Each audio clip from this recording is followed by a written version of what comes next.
Hello மக்களே! எப்பவுமே ஒரே மாதிரி கீரை கடையல், கீரை பொரியல்னு செய்யாம, இந்த மாரி ஒரு தடவ கீரை புலாவா செஞ்சு குடுத்து பாருங்களேன். சில பேருக்கு கீரை பிடிக்காமலும் இருக்கலாம். அவங்கலாம் இந்த மாரி ட்ரை பண்ணுங்க. கண்டிப்பா பிடிக்கும். நான் இன்னைக்கு இந்த சிகப்பு கீரைய எடுத்திருக்கேன். நல்லா மண்ணெல்லாம் போக வாஷ் பண்ணிட்டு பொடியா கட் பண்ணி வச்சிருக்கேன். பாஸ்மதி ரைஸ ஒரு 15 மினிட்ஸ் கழுவி ஊற வச்சுட்டேன். இப்போ நம்ம கீரை புலாவ் செய்ய ஸ்டார்ட் பண்ணிடலாம். கொஞ்சமா எண்ணெய், நெய் 2யும் விட்டுட்டு பிரிஞ்சி இலை, பட்டை, லவங்கம், ஏலக்காய் இந்த மாரி மசாலா பொருட்கள் எல்லாம் சேர்த்துக்கோங்க. மைல்டாக சேர்த்துக்கோங்க, ரொம்ப அதிகமாக சேர்த்துக்க வேணாம்.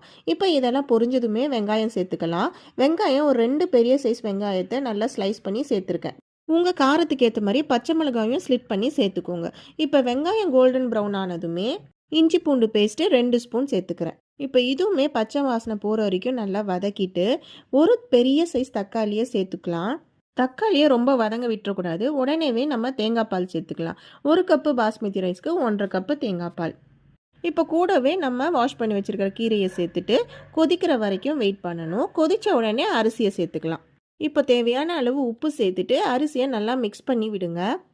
ஹாஃப் லெமனை பிழிஞ்சு விட்டுக்கோங்க. இப்போ இது 10 to 15 மினிட்ஸ்க்கு நல்லா சிம்மில் வச்சு வேக விடுங்க. யம்மியான கீரை புலாவ் ரெடி. கண்டிப்பாக ட்ரை பண்ணுங்கள்.